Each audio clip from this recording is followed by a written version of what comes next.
Estás escuchando Clásicos que nunca verás. El podcast de cine donde lo fantástico, el romance y hasta la comedia serán parte de las tantas emociones que no has experimentado jamás en pantalla grande. Junto a Odeón Traicionero y Oscar Waldo como anfitriones y probablemente los únicos auditores.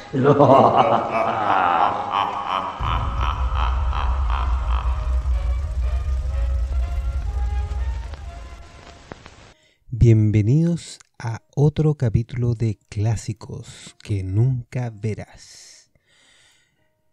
Desde la tierra del insomnio, soy Oscar Waldo. Y desde el paraíso terrenal, Odeón. Claro. Y hoy día vamos a hablar de uno de nuestros directores favoritos, don Yasuhiro Ozu. De nuevo con una película muda.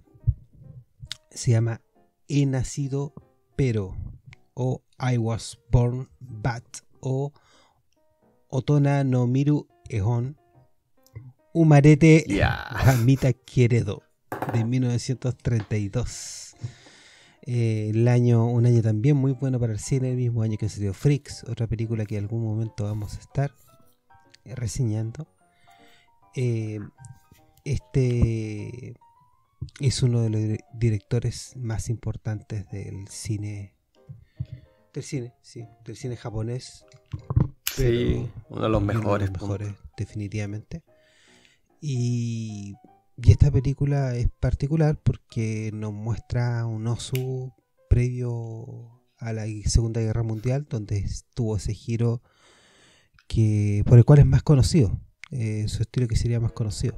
El estilo que vemos ahora se podría decir un poco, no sé cómo le diríamos, más influenciado por el cine estadounidense. Sí, es más sutil, o sea, en otro sentido, como toda su onda, todas las temáticas que él plantea en esta película están como escondidos detrás de humor muy bueno. Pero no son tan... O sea, las otras películas no, porque esas podría decir que es un poco plana, ¿sí? O como sería deadpan, claro, dirían los gringos. Como simplemente los diálogos son al grano y con poca... con la emoción mucho más escondida en la actuación y en los planos, en el montaje. Esta película en ese sentido mucho más entretenida como tal. Sí, también más movimiento de cámara. Mucho más movimiento de cámara. Sí. Es como relajada. ¿Sí? En verdad me sorprendió cuando la vi. O sea, es una película muy especial. Yo creo que es mi película favorita de la suya. Sí, hay mucha gente que le gusta más esta que con la que siempre se compara, que nosotros reseñamos el año pasado, antepasado, que se llama... sí, creo que fue el año pasado, ¿no? Que es la otra comedia que se llama Ohio o Good Morning. Sí, no. Sí. O sea, no sé si diría que es mejor. Las dos son como muy bacanas, pero para mi gusto es la que más me gusta, por lo menos. Aunque la otra me fascina igual. Bueno, vamos a la parte técnica, que acá también es particular porque no está todo el mundo que siempre se le asoció a Ozu. Y no está escrita por él tampoco. Ni tampoco por Kobo Noda. El director es Yasuhiro Ozu, como decíamos. Uno de los directores favoritos para los cinéfilos, pero para todos los demás nadie lo cacha. Dentro del guión, supuestamente la idea original es suya, según IMDb por lo menos. Y el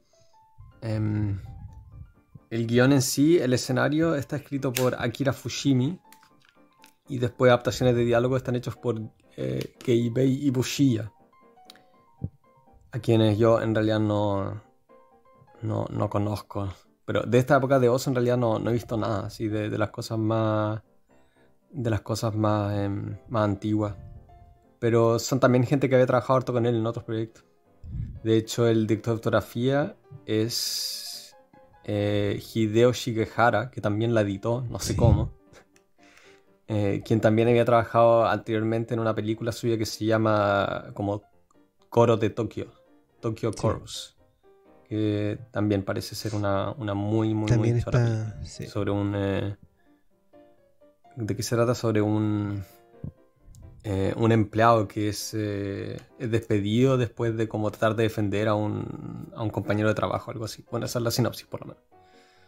También típica trama de Ozu, como completamente sutil y cotidiana, pero por la misma razón muy profunda y emotiva.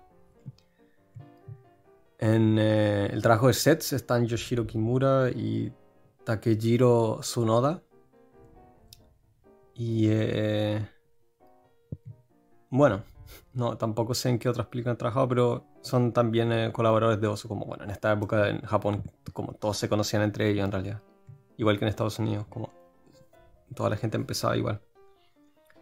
En el cast están Tatsuo Saito, Tomio Aoki, son puros cabros chicos, así que no sé qué tanto vale la pena hablar sobre ellos, si no, hasta en ese momento por lo menos no tenían carrera.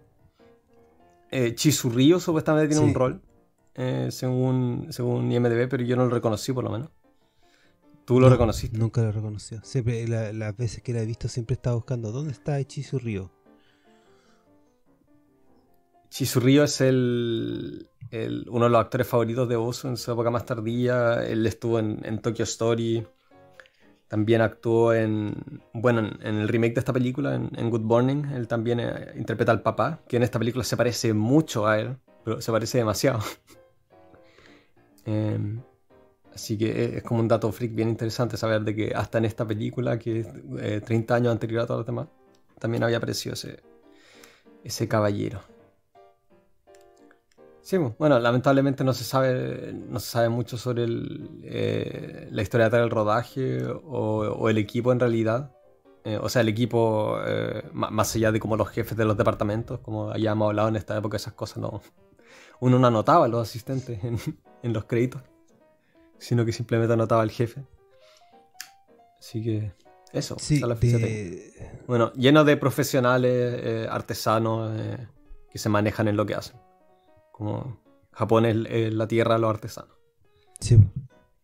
Pura gente que es muy orgullosa de su trabajo. Bueno, Ozu es venerado todavía. Está en el museo de Kamakura, creo que se llama. Sí. O sea, me refería a que en el mundo occidental. Pero lo que iba a decir que... O sea, están los cinéfilos que creen de que el cine empieza con Star Wars o wea así, ¿cachai? Con Superman. Esos que tienen su canal de YouTube, que sé yo, donde hacen críticas de toda la mierda que sale toda la semana. Tenemos una película de los Avengers. Bueno, será. Para eso también en público. Una obra maestra. Sí, Avengers 4. Oh, sí, bueno, esta época en particular y lamentablemente hay muchas películas que están perdidas de la época silente de Ozu. Cortos que están perdidos o algunas que quedan pedazos, como 12 minutos y todo eso. Yo he visto varias de esas y es lamentable porque realmente el Ozu que vemos al principio sigue siendo un gran director, pero no se nota en esta película nada al Ozu que conoce uno con Tokyo Monogatari, con Flor de Equinoccio, etcétera, etcétera. Y hay otras particulares que vemos un Ozu que tuvo que trabajar sin su equipo de siempre, sin su guionista, pero se ve la maestría de él completamente. Es la tremenda película. Y sí, de las mejores. Es de las mejores películas que hay. No la puedo comparar con ninguna película. No hay ninguna película que es como un retrato tan fiel de la realidad como esta, encuentro yo. ¿Sí? Aunque sea muda y todo eso, o sea, no es que sea un negativo que sea muda, pero ya hemos hablado de que las películas mudas tienen ese estigma de que no son fieles a la realidad. O sea, esta película nada que ver. Es la película más verosímil que he visto en toda mi vida, yo creo. Claro, un sobrino que sobrevivió a Osu, que todavía está vivo, decía que lo que trataba de hacer Osu es como mostrar sentimientos que la gente escondía, que no podía transmitir con el lenguaje. Sí, sí es. Y suena raro, pero Osu era así. Y en su placa de donde está enterrado. Él puso como el símbolo el mu, que es como la nada. Y él estuvo siempre como medio asociado al tema zen. Sí, sé que hay un video, parece que es parte de un documental de Osu, pero ahí entrevistan a, ¿cómo se llama? Aki Kaurismäki, que es un director, creo que finlandés. Bien bueno, así, tiene películas bien entretenidas ese tipo. Y él también, bueno, es un alcohólico como todos los directores de Europa, así, y como que se toma un shot de sake ahí al lado de su tumba. Sí. Es bonito, estaba en YouTube sí, hace unos también años. salía Wim Wenders en ese documental. Hay otro que se llama In Search of Osu, que lo hizo la gente de Criterion. Ah, sí, de eso he oído hablar, pero no lo he visto. Es, No lo he es encontrado. cortito, es muy bueno para quienes se vean. Yo creo que la gente se va a ver más cercana primero al Osu tardío, pero Sí, es que es más accesible también por el tema de los claro, colores. O sea, eso, como la presentación es más accesible, encuentro yo. sí. Pero esto es distinto. ¿De qué se trata la película? Sí. Bueno, vemos, se centra en dos De nada. como todo Osu, pero son dos hijos de un hombre de negocios de Japón que se mudó a unos suburbios. Y con eso empieza la película, con la mudanza. Claro. ¿Sí? Con dos hermanos que tienen, no sé, uno debe tener 8 y el otro 6. Son cabros chicos todavía. Y que andan atrás de la camioneta. Y ellos reciben bullying y el papá sería como el que lo ayuda. La pura figura del padre hace que los niños en estas dinámicas que tienen, que está excelentemente reflejada. Sí, no, creo que o sea, se sienten en verdad como hermanos. También pasa en Good Morning, pero esta película es como otro nivel también porque bueno, el cine mudo te obliga a enfocarte en los gestos. Claro. Y no sé por qué, pero los japoneses pueden hacer eso mejor que nadie. Sí. Como eso que decías de que los esconden todo. Como que reprimió y tienen que mostrar. Muestra que estás... Mira, tú estás enojado, pero no puedes mostrar que estás enojado. Y con los niños no lo pueden evitar, entonces, por alguna razón, o sea, resalta mucho la actuación de los niños también, eso de que de estar contrastados con los adultos que son muy, ¿cómo se diría? Introvertidos, o que simplemente esconden sus intenciones detrás de las cortesías típicas japonesas. No, la actuación de los niños es increíble. Sí, es espectacular, ¿no? Ahora, no sé cómo... O sea, en verdad no sé cómo lo hizo, porque no... O sea, da la impresión de que en verdad que lo están pasando bien. Sí, y hay otro detalle. Que decían que Osu no hablaba mucho en los rodajes, pero daba instrucciones para todo. Y la gente que era como sus familiares tampoco le hablaban. Imagínate, ¿cómo tampoco le hablaban? Porque él salía, terminaba de rodar, terminaba la jornada y se iba a un bar a tomar sake con la gente. Pero era como obvio, claro. Que una persona muy, muy mala para expresarse él también. Y decían que no era muy profunda tampoco. Y las películas de Osu parecen también no ser profundas, pero son sumamente profundas. Sí, pues son Todo está todo escondido. escondido. Bueno, y entonces, ¿qué es lo que pasa? Que ven a, después de sufrir bullying, que todo está, toda la dinámica entre los niños, entre los abusadores, Es muy todos los niños. verosímil.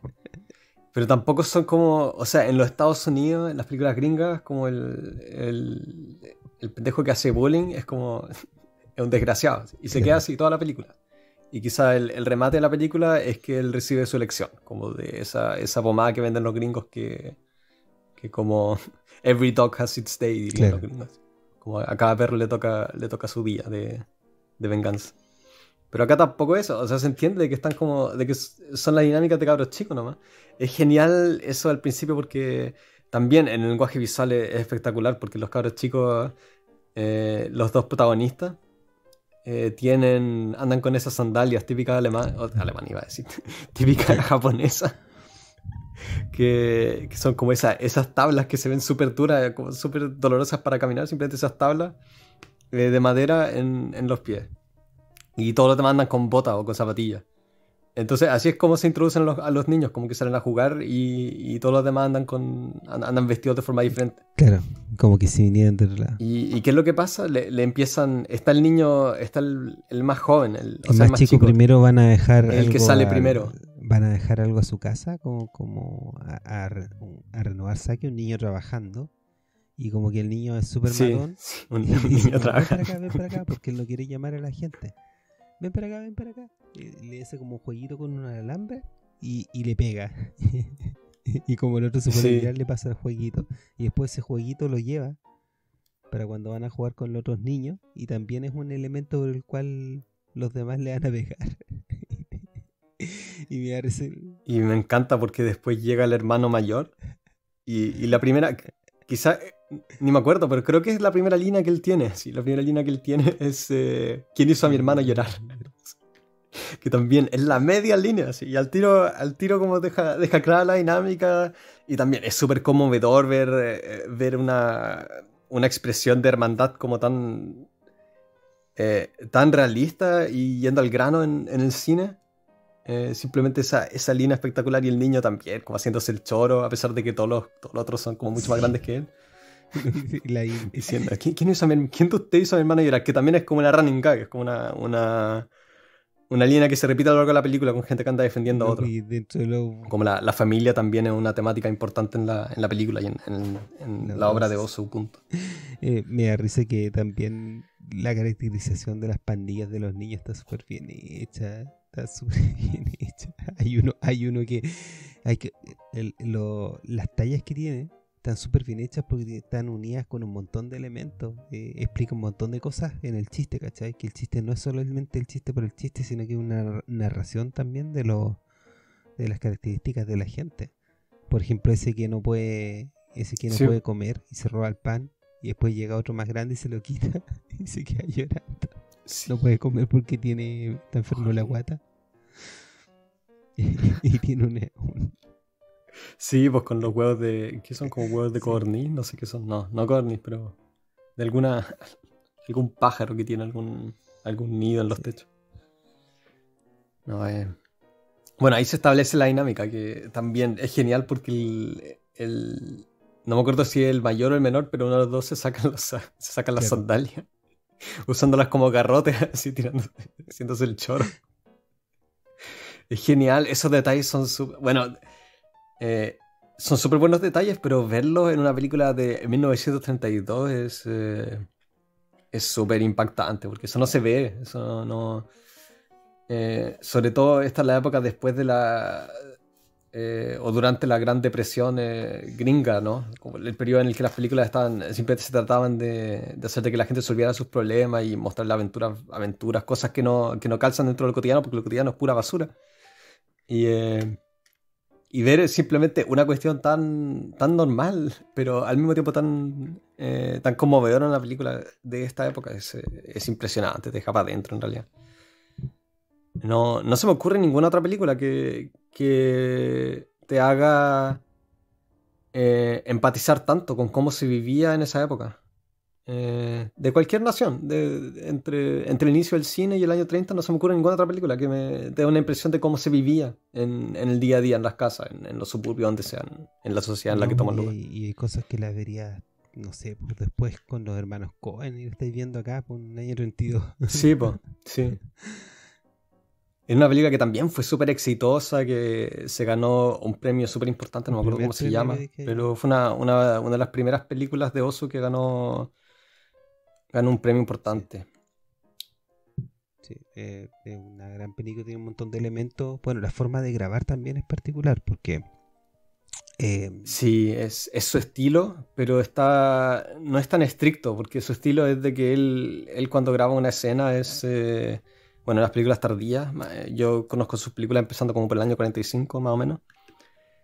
Él va a grabar una escena siempre de frente, o sea, si hay 2 personas o 3 personas hablando, él va a grabar a cada persona de frente, como si la cámara es la persona con quien está conversando.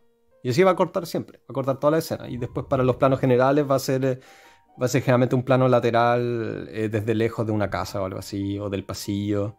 Es muy estricto en su lenguaje. En su lenguaje visual, es como todo o nada con él. Y eso también es una de las cosas tan lindas, que sea tan consistente. Bueno, como decimos, los japoneses son muy buenos artesanos. Y en esta película es todo muy relajado, o sea, no es tan... De repente va a hacer las cosas un poco más de lado, o en un ángulo de 3/4. Hace un montón de movimientos de cámara. Sí, un montón. Eso es lo curioso, que hay muchos movimientos de cámara, y también para la época es raro usar tanto el elemento de que va siguiendo a la gente que cuando está caminando, que va siguiendo como la acción. Eso en esa época no era un recurso muy, muy usado para nada. En 1932 ver cómo él utiliza la cámara es súper innovador.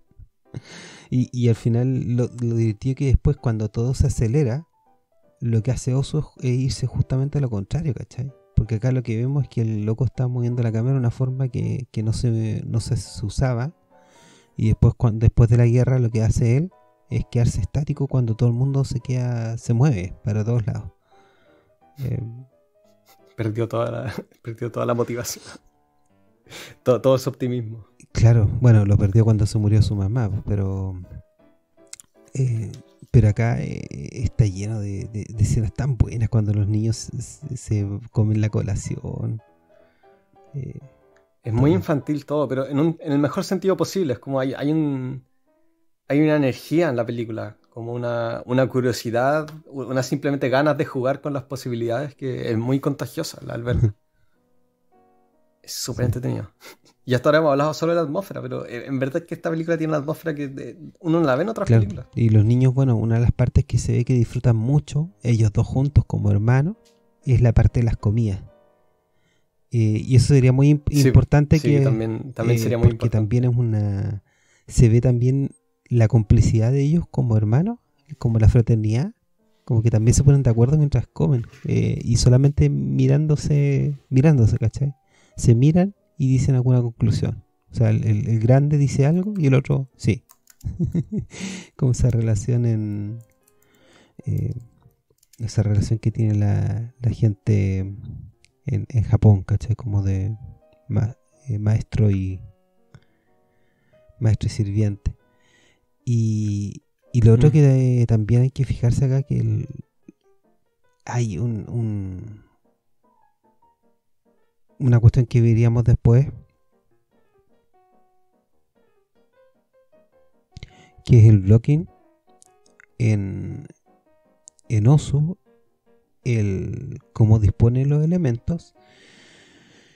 Nada es al azar. Se dice mucho, pero en el caso de Ozu esto es llevado a un extremo, que si cuando uno averigua cómo él hacía los guiones, él hacía unos pequeños libros con los guiones y le asignaba números a los storyboards.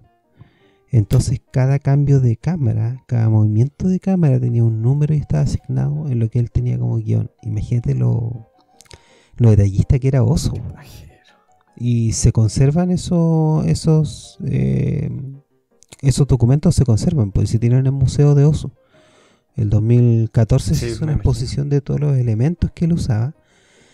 Y él empezó inclusive a usar tazones y otros elementos más que él mismo fabricaba y eran elementos que tenían en la escena. Si tú ves después los tazones y cosas así, Sí, pues sí, el cine era su vida, si nunca, no tuvo una vida no fuera tuvo una vida afuera. de Sí. sus películas. Sí, los cuadros y todo eso. Entonces también tú lo puedes ver en este cine, la preocupación que él tiene él en cada elemento que hay ahí. Entonces eso también es un aporte que no se ve en otros cineastas. Que él de alguna forma lo que está mostrando es todo deliberado para crearte cierto espíritu.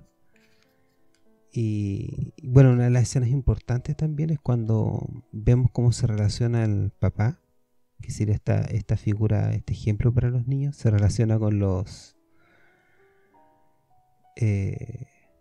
con su jefe. Con sus jefes. Pero para eso todavía falta. Nos hemos saltado toda la trama que hay con el colegio, que también Sí. me encanta. Que bueno, los niños han llegado a este nuevo barrio, a esta nueva ciudad. En realidad no sé si lo explican, si vienen de otra ciudad. ¿Se entiende? Porque ellos también, bueno, también se establece toda esta relación con el jefe. Bueno, da lo mismo, ellos están en esta nueva ciudad, empiezan a ir al colegio. Y ya empezó todo mal con los vecinos, que entre ellos está este guatón súper grande que como que lo extorsiona. Entonces ellos deciden simplemente no ir al colegio los primeros días porque tienen miedo de que les peguen o lo que sea. Entonces simplemente se van a un terreno baldío, que también es algo es algo genial, porque eso no se ve en esta época tampoco. Y bueno, en las películas siguientes de Ozu, en las tardías se ve en algunas, creo que en Floating Weeds se ve harto, como toma lugar en una isla, creo. Se ve hartos planos afuera, en terrenos baldíos, en la playa, en las calles.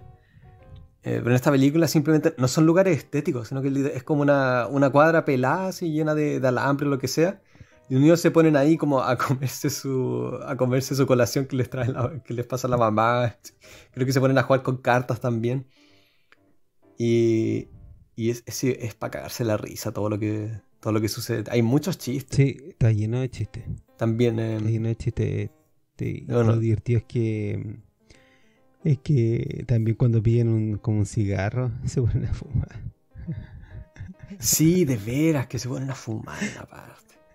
Y la forma en que fuman, que escupen, botan el cigarro y después el chico lo toma. Sí, pues es como de cabro chico. Está súper bien reflejado en infantil, lo infantil, o sea, sí.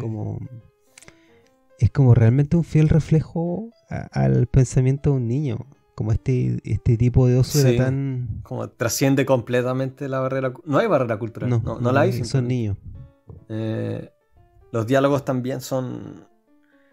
hay muy pocos diálogos. Es harto contado de manera visual y lo que hay es extremadamente preciso y no es difícil de comprender las relaciones, ese tipo de cosas, sino que son cabros chicos adaptándose a su nuevo barrio y los papás tratando de navegar todos esos problemas. Entonces, bueno, en el día en el que ellos faltan al colegio, el mayor tenía como un test de caligrafía, una prueba de caligrafía. Entonces él falsifica su tarea y también como le pide a un tipo que anda pasando que le escriba como la firma del profe para mostrárselo a los papás. Sí, como que... Entonces él vuelve a la casa, así como jactándose con la mamá. No, me saqué un 7 así en mi prueba de caligrafía. Y mientras tanto el papá ya ha hablado con el profe, entonces ya está al tanto. Entonces ahí sucede uno de los primeros momentos dramáticos que también es para cagarse la risa, porque es algo que ya es como un cliché hoy día, entre comillas. Eso de que alguien está mintiendo y el otro sabe de que está mintiendo. Y hay toda esa construcción de la tensión de cuándo se va a revelar de que no es la mentira, pero es de una manera tan sutil y relajada, sin nada de drama en sí, es puro chiste, es genial. Claro. Entonces, bueno, el papá los reta porque sabe de que no fueron al colegio. Y ahí es donde se establece también la relación con el padre, de que el padre es esta figura autoritaria, porque al día siguiente también los sigue hasta el colegio y después los cacha cuando tratan de escaparse de nuevo. Y es un corte espectacular, pero es un corte para cagarse la risa. Cuando los niños están en la entrada del colegio en el segundo día y, y deciden darse la vuelta y alcanzan a caminar como un par de pasos conversando y después simplemente paran. Y en el contraplano se ve al papá simplemente parado ahí. No, creo que de brazos cruzados. Y las veces también el ritmo, porque cuando caminan, miran para atrás, sí, todo está súper bien está pensado. muy bien editada. Entonces, bueno, eso también, como el editor fue el mismo camarógrafo, también se nota, hay como una ligereza en cómo está contada la película. Es muy, muy elegante. Es una película elegante. En todos los sentidos. Y los niños, en todo lo que hacen. O sea, los niños cargan la película. Eso no existe. No, y no son... No existe. O sea, no tienen aventuras como tal. No hay ningún drama que se contrarreste con lo que ellos cargan toda la película. ¿Sí? Bueno, la película se basa en cómo ellos reaccionan a lo que ocurre a su alrededor. Claro, y como que ellos están siendo niños, pero a la mismo... Como que se ve una cosa generacional que siempre está en Ozu.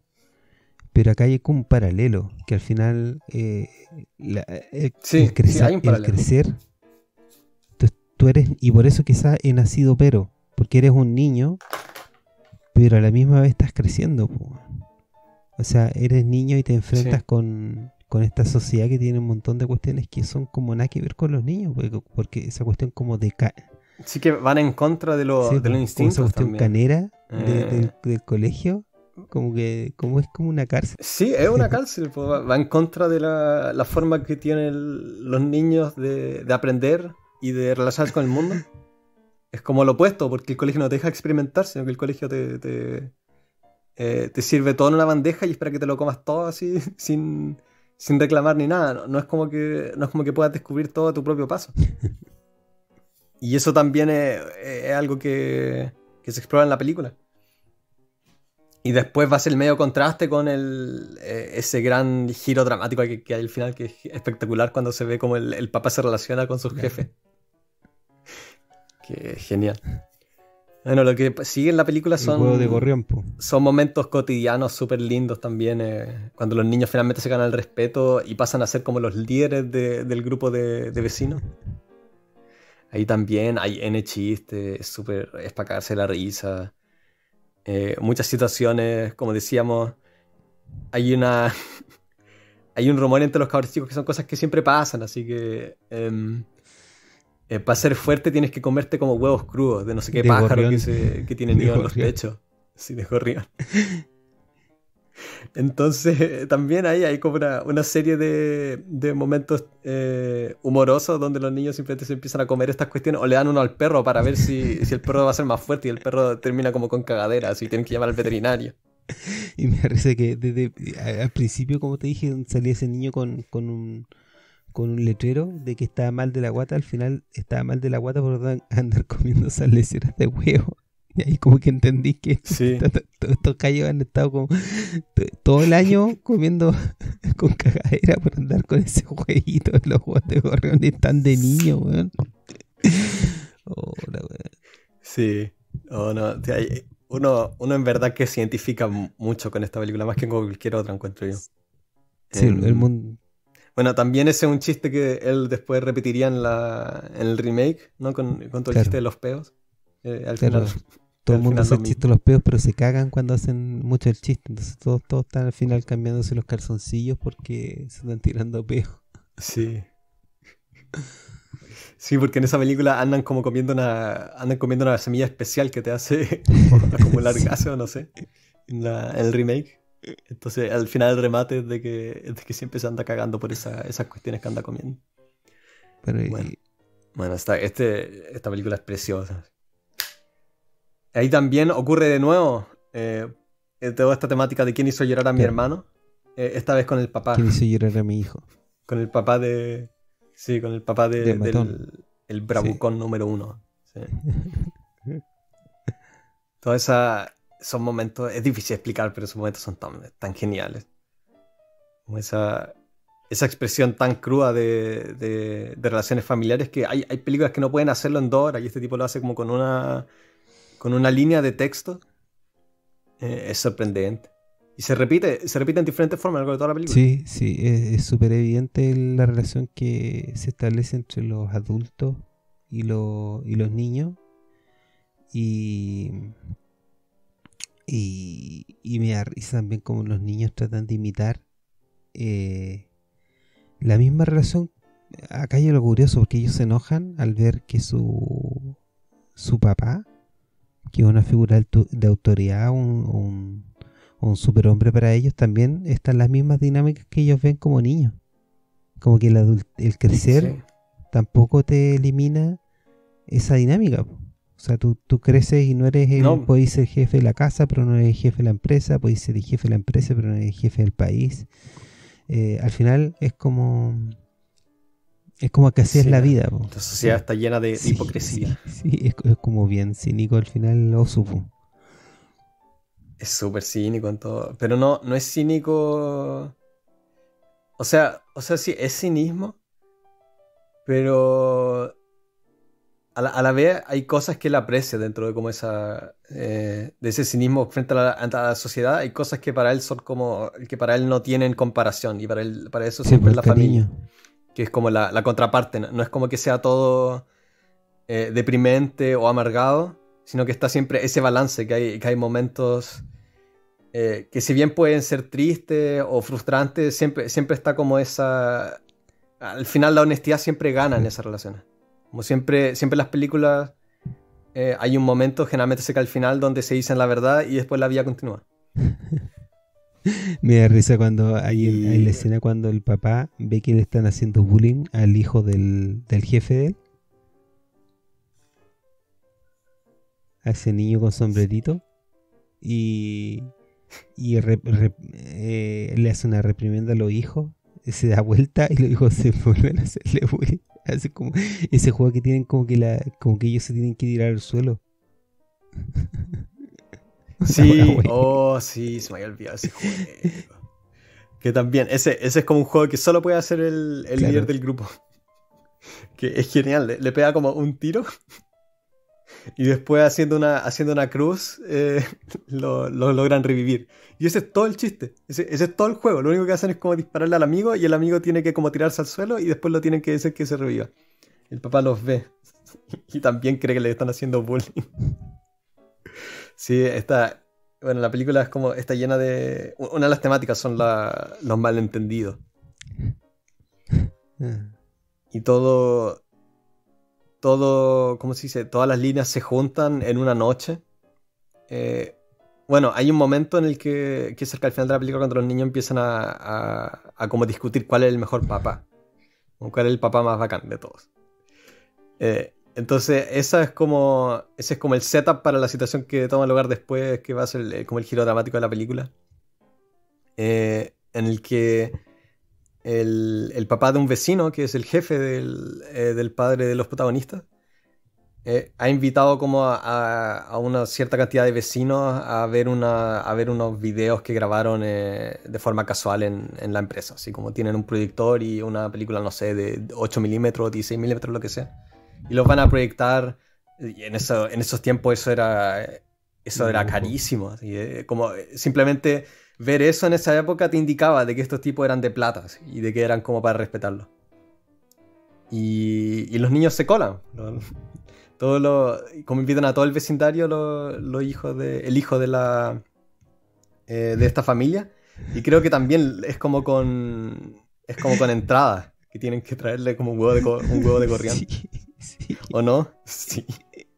Es súper estúpido, pero es para cagarse la risa. Y empiezan a ver estos videos, que también esos momentos de oso que son muy conmovedores, porque son como uno ve todas estas cosas que uno también hace en la vida, de repente haciéndose el chistoso para un video o para alguna cosa, y después él los muestra simplemente como sin ningún adorno, simplemente te muestra este momento y lo puedes ver desde afuera y como te conmueve, pero a la vez te parece un poco, te parece súper súper estúpidas y súper innecesarios todos esos gestos que se hacen para mantener esa como cohesión social que hay entre diferentes pares. Sí, pues. Y acá se ve pues, de que están mostrando estos videos que grabaron en la oficina. Y el papá de los protagonistas, que hasta ahora ha sido un tipo completamente estricto y ha sido el pilar de la familia y en verdad es el padre de familia, se hace el hueón en todos los videos. Sí. Hace cara y hace caras todo el rato. Sí. Se nota que le piden de que haga las caras, todo el mundo lo celebra, o de que haga gestos y él lo hace. Y también es de nuevo la cuestión de cómo los adultos siendo niños, los niños siendo adultos, es como súper bueno el juego, maldito oso. Eso. Pero lo genial es que te muestra la reacción de los niños cuando ponen esas cosas. Y todos están cagados de la risa. El papá también está riendo. Sí, el papá se siente súper humillado, pero se está riendo igual para no humillar al jefe. Y los niños también. Los niños encuentran al papá para cagarse la risa y los hijos protagonistas ponen unas caras. Los hijos están como que no es mi papá. Pero no sé cómo lo hizo. No sé cómo Ozu logró que los niños mostraran esas caras, pero tú no le puedes pedir a un niño de 6 u 8 años que... Oye, ya, emputécete, pero de verdad, así como con ganas. Así, esto en verdad te... No sé qué lenguaje tienes que ocupar para sacarle una reacción así a un niño, porque no es como con otros actores donde le puedes explicar la escena o puedes como tratar de hacerlo suficientemente veces y ellos van a querer seguir haciéndolo porque, bueno, los japoneses son son súper estrictos y autodisciplinados, quizás sea también una cuestión generacional, o sea, cultural, pero hay que, en verdad, saber ocupar las palabras mágicas para no fatigar a un niño actor. Pues de hecho la escena no es nada de fácil en cuanto a la actuación de los niños, porque no solamente la cara, sino que ellos tienen que mirar en puntos específicos al lado donde supone que está el padre. Y en la forma en que diseña toda la estructura, todo Ozu, son momentos así, es como el teatro, ¿cachai? En el segundo 5, mira para acá, pone esta cara. Y después tú, en el 0.2, tú miras a tu hermano. Es como, es sumamente preciso, no tiene nada natural. Eso es lo divertido, pero se ve natural en esta cuestión. A diferencia de otros directores que lo que hacen es que los actores jueguen, el Ozu es completamente severo en lo que tienen que hacer los actores, donde tienen que moverse, y lo expresaba de una forma seca también, porque es sabido que él no era un gran hablador. Y lo otro particular es que yo encuentro que esto está muy relacionado con él, pese a que se podría decir que no es íntimo. La personalidad de Ozu, al ser un observador de la vida, ¿cachai? Como que ser un observador. Sí, él nota toda esta hipocresía. Entonces lo que no dice él hablando, lo dice a través del lente y nos ha dado una cantidad de regalos en toda su filmografía que es realmente evidente lo que él muestra. Me imagino que para los niños con los que él trabajó igual debe ser bien entretenido, porque se nota de que él los toma en serio. O sea, la sociedad japonesa, dentro de lo que uno conoce a través del arte y literatura y lo que sea, es muy jerárquica. Y los niños están en la base de esa jerarquía. Entonces, basándose simplemente en su visión de mundo a través de las películas, debe ser muy liberador o muy entretenido sin para los niños tener a una figura adulta que te tome así de en serio. Claro. Sí. Así que eso me imagino que también quizás le facilitó el trabajo con los niños. Porque se nota simplemente en su mirada de que para él ellos son lo más bacán de la sociedad. Son las únicas personas que dicen lo que piensan. Y como niño uno lo debe notar, aunque esté implícito, uno lo debe notar en cómo te habla, o en cómo simplemente no te... Como tú decías, él era seco, ¿sí? Eso para los niños también debe ser súper choro. De que no te hablen como si fuese un cabro chico, que es también una de las cosas de las que los niños se quejan en sus películas. Que están toda esa forma de hablarle a los niños o de hablarse entre ellos, que es como pura cortesía falsa. Sí. Y aquí, en los últimos 15 minutos, cuando en verdad empieza el drama de la película. Claro. Que es fenomenal. Los niños se sienten emputecidos, le pregunta el más grande y dice, ¿tú crees que nuestro papá es importante? Debe serlo, dice el chico. No, tonto, no lo es. Así como que se emputecen al verlo así, sí, y hacen como una huelga de hambre. Y con unos berrinches que también son muy cómicos. El diálogo. Y también hay momentos que son súper dramáticos. O sea, a mí en verdad hubo un momento en el que yo como que casi que me quedé para adentro. Porque como decíamos, el ritmo es súper bueno. Y en un momento el mayor confronta al padre. Y es una confrontación tan cruda. Son como 4 diálogos que se dicen. Pero empieza simplemente tratando de humillarlo. Así. ¿Y por qué te hace el weón con el papá de Taro? Se llama el cabrón, se llama el otro, el niño chico. ¿Por qué eres así con el papá de Taro? Taro es como mucho peor que yo en el colegio, así, y se supone que yo voy a ser su jefe en algún momento, tú eres un cobarde, así, y le dice así, como eres amarillo, así, eres un cobarde maldito. Y es un momento tan intenso. Es genial. Uno queda para adentro, así es como, ¿en verdad le decís eso a tu papá en Japón? Sí, es tremendo. Y aparte se lo dice cuando te había regalado, el papá llega y le regala su comidita, que para ellos la comida es súper rica, pues la comida es como que... Y ya se estableció que es lo más mejor. Rico, y le ignoran, pues, y ellos hacen una huelga de hambre.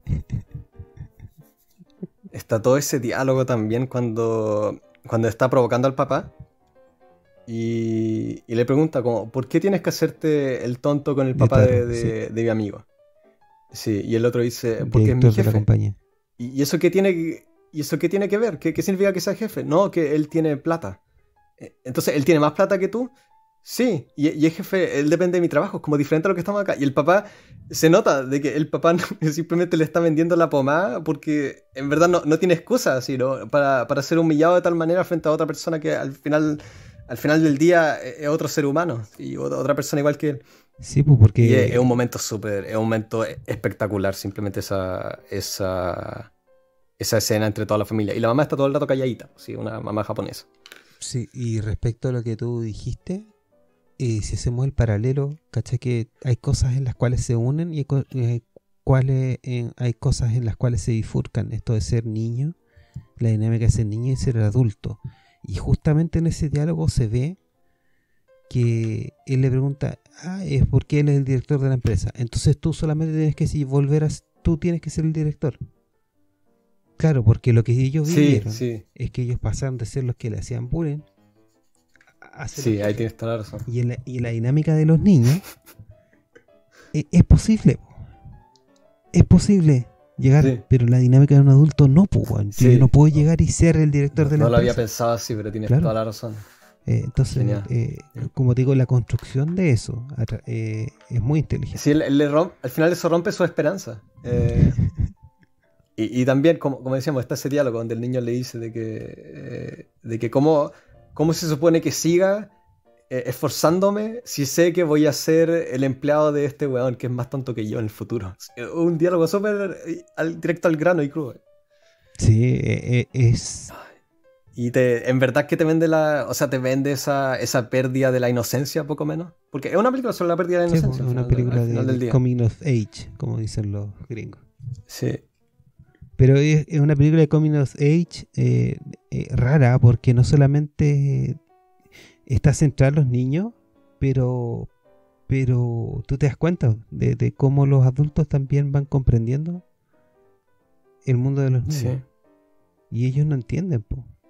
Le dicen entonces... Y el papá también tiene un arrebato y lo empieza a azotar en el poto, ¿no? al mayor, creo.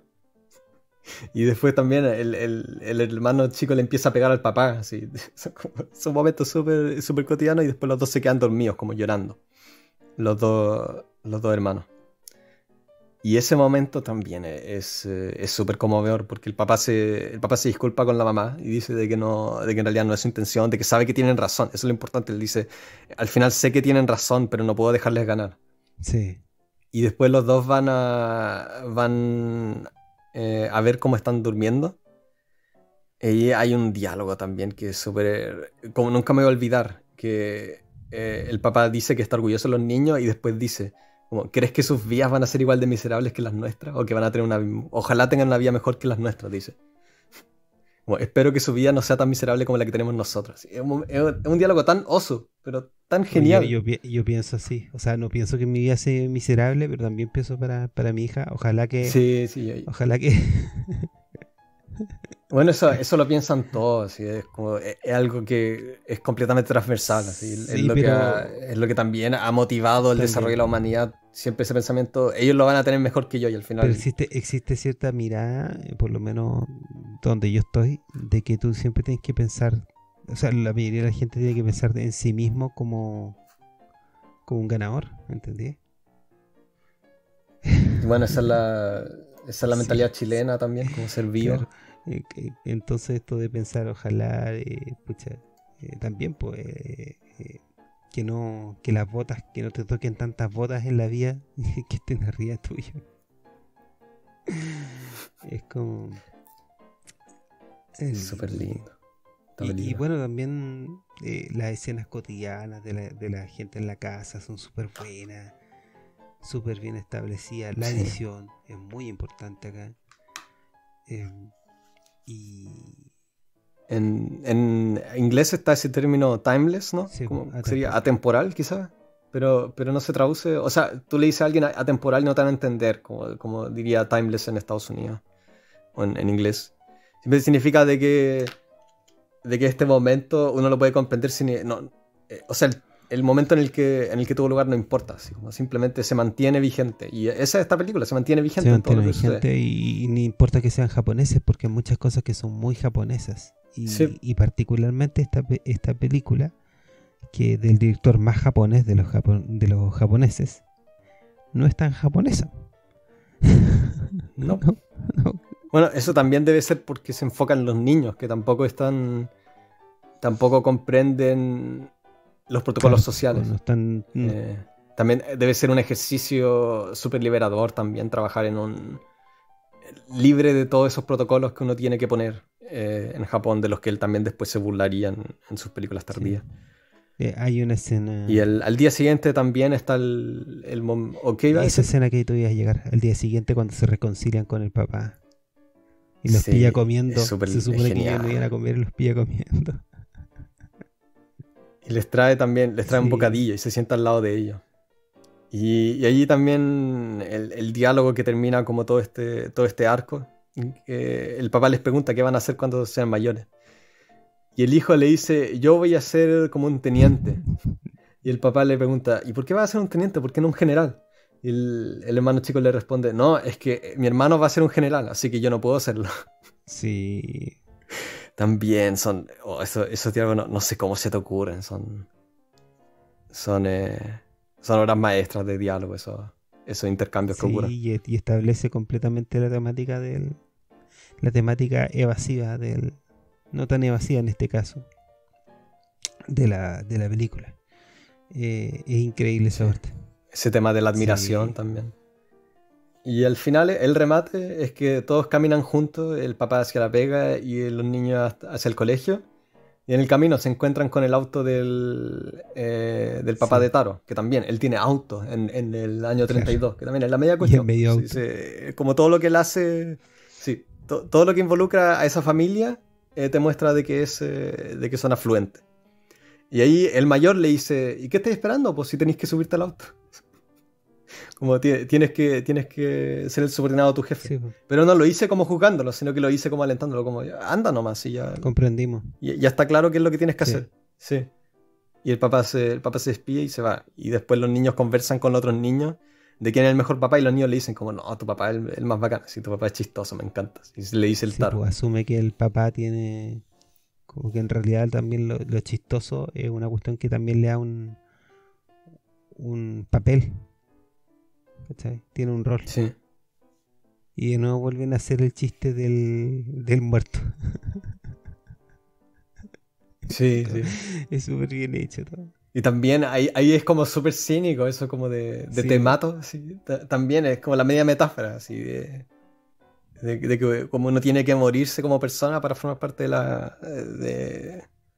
la sociedad. Sí. para ser un miembro productivo, entre comillas, de la sociedad. No tiene que como matarse como sí. persona también. Sí, no. Tremenda película. Y es el jefe el que te revive. Así. No, es súper impactante todo. No, tremenda película. Linda la película. Preciosa. Sí, fascinante. Es fascinante. Sí. Sí. Me llama la atención siempre Ozu no importa cuántas veces la veo, siempre me conmueve. Sí. Porque sí, no sé cómo lo hace. No sé cómo lo hace. Pero siempre te conmueve porque película sabe sea. muy bien reflejar sin... Es muy sabio. Esa es la cosa, sabio. Refleja las cosas sin ningún tipo de adorno. Y es mentira, porque está todo, está todo pensado. Te hace creer que lo que estás viendo ahí es natural. Y todo es de un weón que diseñaba los letreros que salían en sus películas. Diseñaba los tazones, los colores de los tazones. Hay un museo que te muestra las cositas que él usaba. Y si tú ves las cositas que él usaba, hay que verlo. Y las ves después, sigues su película viendo, no, tenía tal pintor. Y ves que la pintura que está puesta ahí, no solamente en cuanto a color, sino que lo que refleja la pintura tiene que ver con lo que está mostrando en la escena. O sea, imagínate el nivel de concentración de esa persona. Pero es una cuestión que tú te das cuenta después, ¿cachai? Tú pasas la película y no te das ni cuenta. Pero es parte del detalle, ¿cachai? Todo lo que estáis viendo. Es parte de ese trabajo, ¿cachai? No es que si no hubiera hecho ese trabajo no estaría apreciando la película de la forma que la puedas apreciar. Porque pensó en cada movimiento de cámara. Es realmente un genio, weón. Sí, también eso también recae en quizás que sea la mirada de como alguien de afuera. Como él no tuvo su propia familia, como tú decías, él no tenía amistades como tal, sino que se iba simplemente a chupar, a tomar después con sus colegas de trabajo, lo que sea. En este entonces no tenía amistades como la que tenía con Kogo Noda, que lo que hacían, por ejemplo, es que estaban juntos, se iban en una cabaña que tenía Kogo Noda y pedían, no sé, pues, cajas de sake. Y decía que la gente sabía que venía una obra maestra de Ozu por la cantidad de botellas de sake que estaban afuera de la cabaña. Oh, qué genial. Qué buena anécdota, weón. Y el weón las numeraba. Entonces, como que había un número de botellas de sake obvio. que hacían que tú llegaras a una obra maestra. ¿Qué significaba de que la película iba a ser un 7? Y a su fórmula. Sí, sus películas como carecen de prejuicios. Y eso es algo que no se ve mucho, ¿no? Simplemente no se ve. Una mirada tan limpia, tan clara de las cosas. Sí. Menos mal lo tuvimos.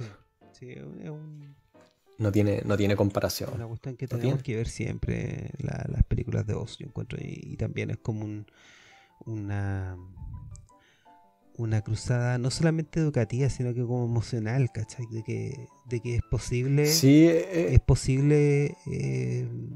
hacer este tipo de cuestiones que son completamente universales, que tienen pocos elementos. Son películas que no son necesariamente tan caras de hacer. O sea, si quieres hacer una película como Ozu, es obviamente una película sumamente cara, porque se podía demorar 3 meses en crear un set. Pero no necesariamente, o sea, no puede ser una obra maestra como lo que hacía Ozu, pero eventualmente tú puedes crear un argumento así de simple y con trabajo hacerlo bien. Sí, se puede. Y que venda eso también, o sea, es como el tabú en el ciclo del arte, eso de que no se trata del dinero, sino que se trata del amor al arte, pero simplemente de que se puede vivir y ser apreciado también dentro de tu cultura, haciendo algo tan atrevido y tan emocionalmente honesto. Es súper bonito verlo, simplemente que por lo menos a él le resultó, así, a muy poca gente le resulta, pero que a él le pudo haber resultado también. Poder trabajar sin tener que preocuparse de ganar suficientes lucas, algo así, porque simplemente a la gente le gustaba su obra, de ser apreciado de esa manera. es bonito saber de que eso se pudo, por lo menos en Japón. Hay un ensayo que yo leí alguna vez de... ¿Cómo se llama? Dave McDougall, que llamaba a esta película de Ozu, llamaba como que era un reconocimiento y un compromiso para la vida en la Tierra. Resumía así el fin de Ozu, y yo sé que parece súper demasiado grandilocuente, pero al mostrarte cosas tan esenciales Ozu, y de una forma que parece tan simple y tan directa, cuando no es directa, no es simple tampoco, es una cuestión tremendamente difícil de hacer, pero no es tan imposible, ¿cachai? Porque es simplemente que mucha gente no trata de buscar eso, lo que buscó Ozu. Es el maestro de los comunicadores al final, como eso de poder comunicar algo sin hacer alusión a eso, es como también lo dijo Kubrick sobre el decálogo, como lo mejor que puedes hacer como artista, simplemente tratar de expresar algo de una forma que no sea completamente aparente, pero que sea clara. Ahí nadie supera Ozu. No. Así que lo invitamos a ver a este gran director. Sí. Hay que verla. Y después ojalá se les dé por ver las otras películas que están disponibles de él, porque todas son... Y hay muchas. Hasta la última buena. Eso también es genial. ¿Sí? De que hay muchas obras suyas en buena calidad, bien restauradas. Están bien. No se tiene mucho de directores que se pueda apreciar la obra como tal. Sí, hay un cariño especial y una preocupación todavía en Japón. Por ejemplo, lo que hacen en Japón es que han puesto exposiciones de sus películas para niños en lugares donde van niños. Hay un templo donde iba Ozu harto. Qué choro. Y ahí han expuesto sus películas porque se ha perdido el amor por esto en la juventud. Y son los niños los que han apreciado muy bien sus películas. Y eso te habla de lo bien que reflejó él todo esto. Sí. Ya, siempre me deja speechless, señor Ozu. Sí, ese es el efecto que tienen todos. Es imposible. O sea, quizás para los que no lo conocen, escucharán este capítulo y pensarán de que son exagerados, y los buenos melodramáticos, solo una película, qué sé yo, pero estas películas Véanse una película. Aguántense la entera. Sí, véanla. Y después van a decir si somos tan exagerados. Y después nos pueden echar la foca y tirarnos mierda. Véanla. Escriban si estamos tan equivocados, ¿no? Sí, no, si veis una película, sí, ya está mi señora que odia a los japoneses le ha puesto una película de Ozu y dice, pero es que este loco, ¿pero qué? O sea, ¿qué tipo de ser humano hace una película así? Sí. Sí. Así que los dejamos hasta acá. Sigan nuestras redes sociales. Mira, no somos muy community manager, pero si escriben y cosas así, contestamos. Por lo menos seguimos produciendo. Por lo menos hasta 28 capítulos por temporada. Sí. No es poco. Tenemos, este sería el 12. Y son bien investigados también. Para que chupan a nuestro público. Claro. Yeah. Y eso, un agrado. Y nos vemos. Hasta luego. Una linda semana.